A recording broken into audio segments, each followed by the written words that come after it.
All right. Hey, what's going on, everybody? I hope everybody's watching. I hope everybody's chiming in. I hope everybody will chime in.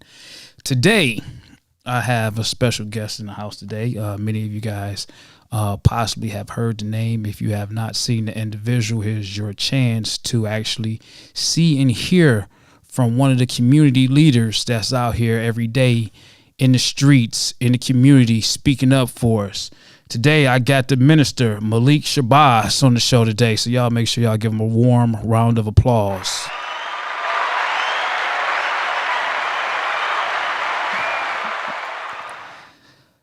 Malik Shabazz, it's a pleasure to have you on the show today, man. What's going on? Hey, Lavish, it's an honor to be here, brother.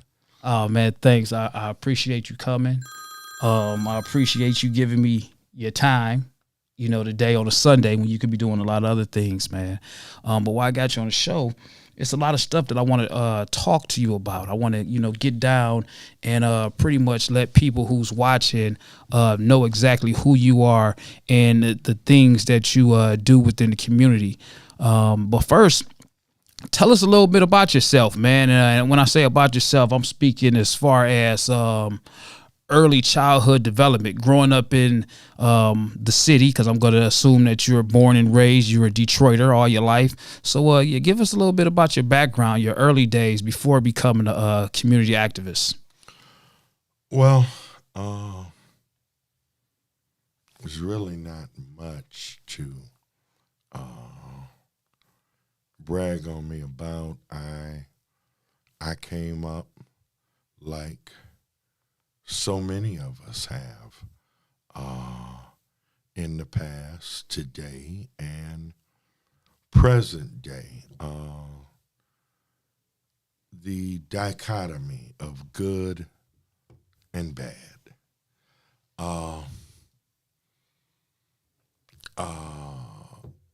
I came up, and for a while I was involved in some activities that were clearly counter-revolutionary, clearly against the community, some dope peddling,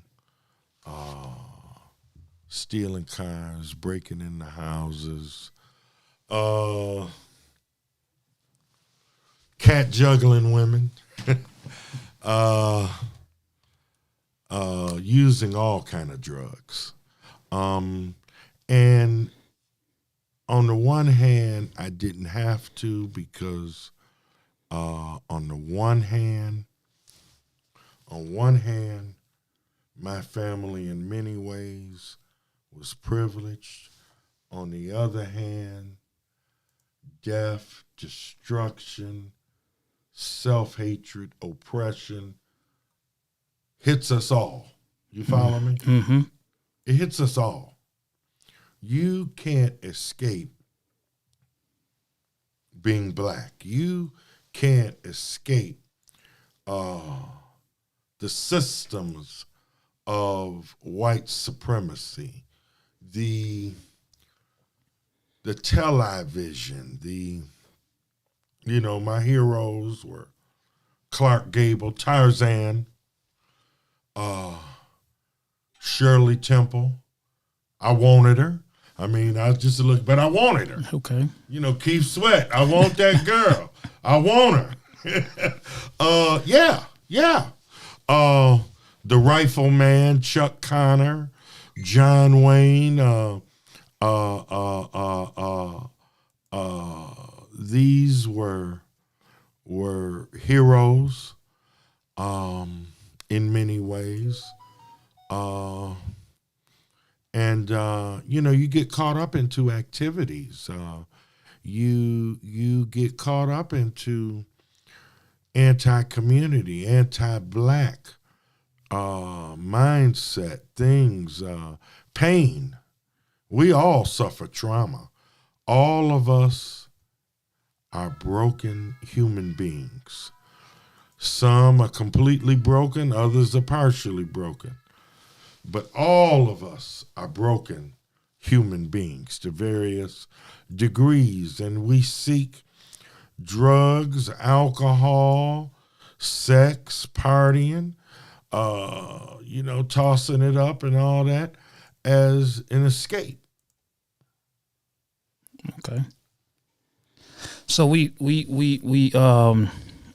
fast forward from that. Where did the community come? Where did the community role come into play as far as you becoming an activist and being involved in the community? How long ago was that, and what made you go in that direction? Well,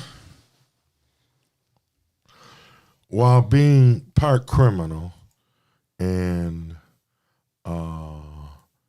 North End dirty player, while being that, at the same time, I was in the church and participating in the church, and I have family, elected officials. My grandfather was the late but still great David S. Holmes Jr., union man,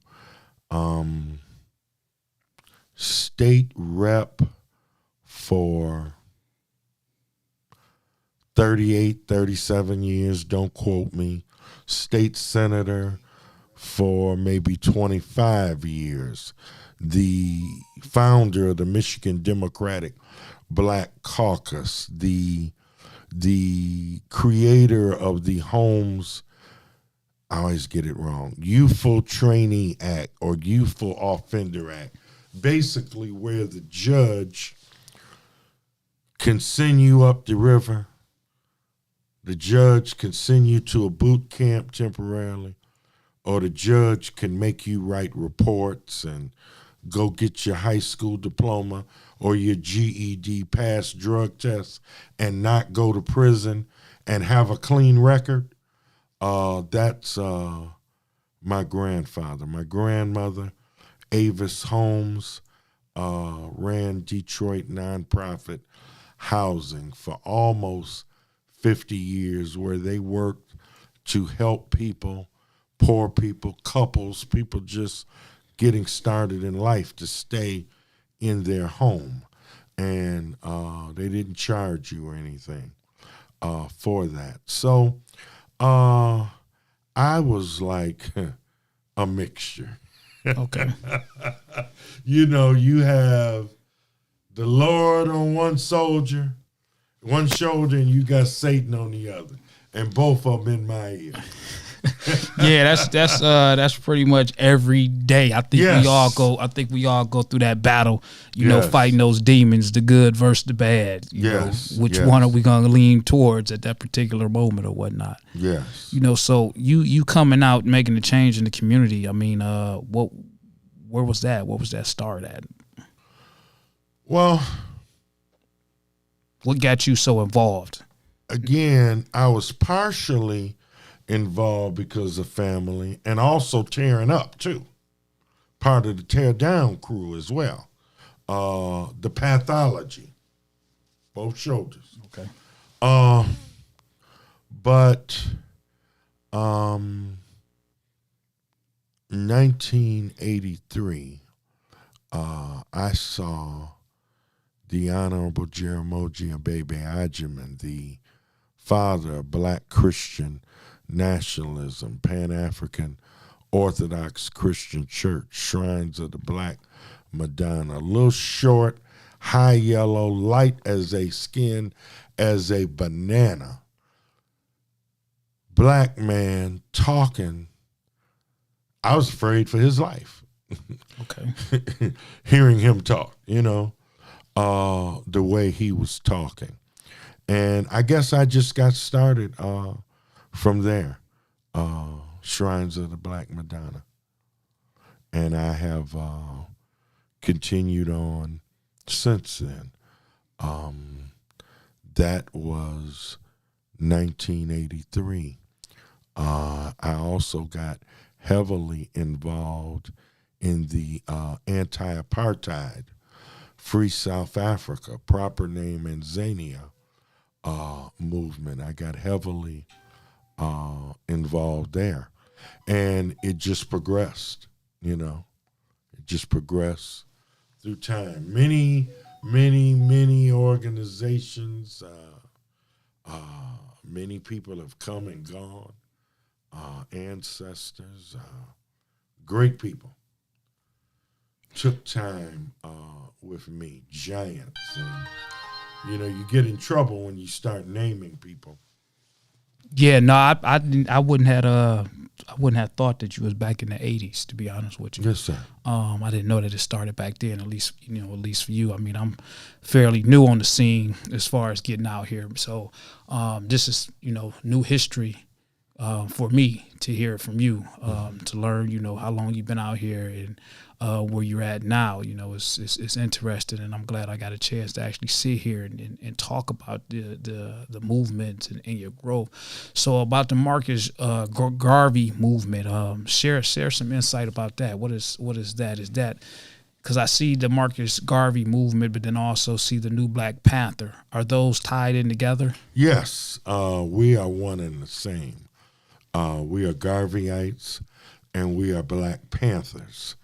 I have been in the past a officer in the Detroit chapter of the UNIA, the Universal Negro Improvement Association, which was the original Marcus Garvey movement.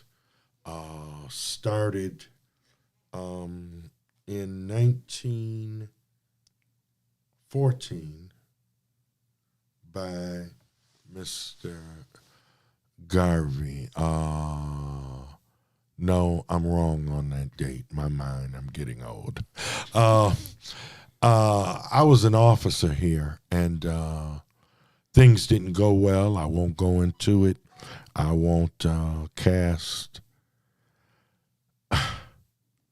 All of us, starting with me, have been implanted with the Willie Willetta chip.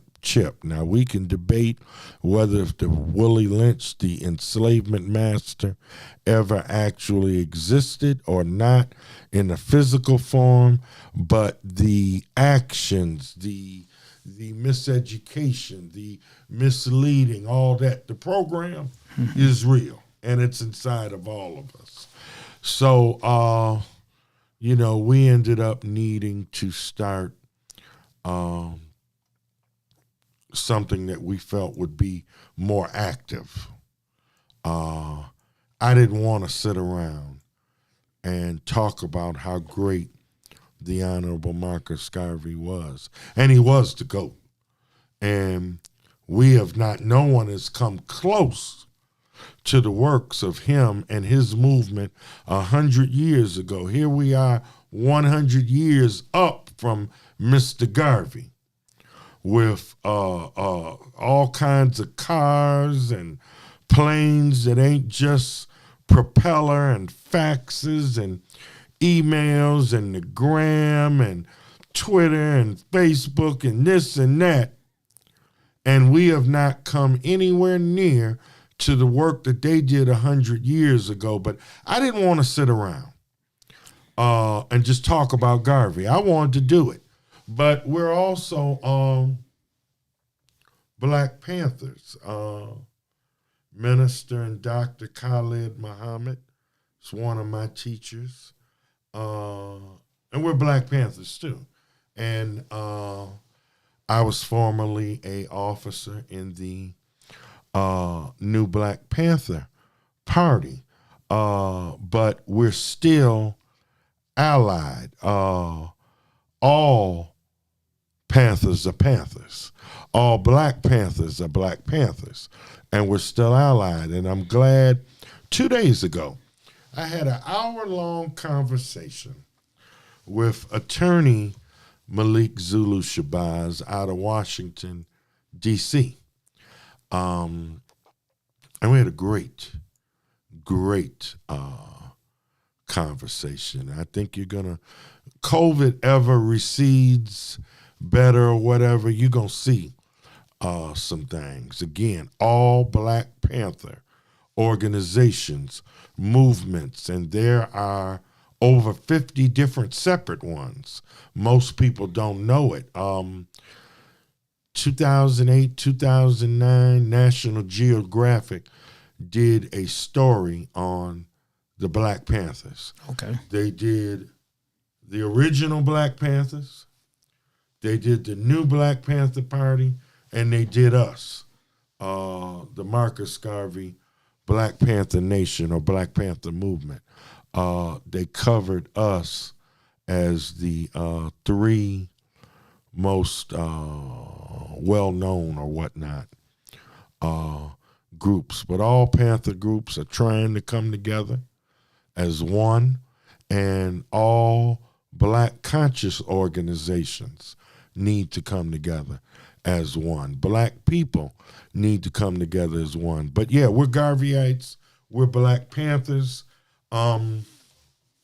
Our belief system, my belief system, and I'm not saying everybody that rolls with me subscribes to all of this. There are people that roll with me that eat pork. I don't condemn them, although, I teach us not to. But if you want to eat it and you want to work, let's go. You understand? But we, so everybody does not subscribe to it.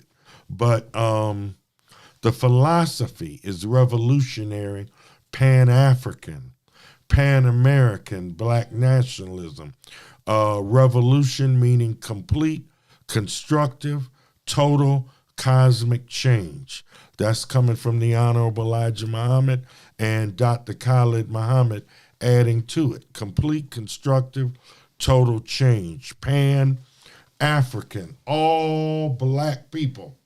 All Black people belong to Africa, the motherland. Okay. Pan-American, because there are Black people who were here before the slave ships came and got us in the motherland.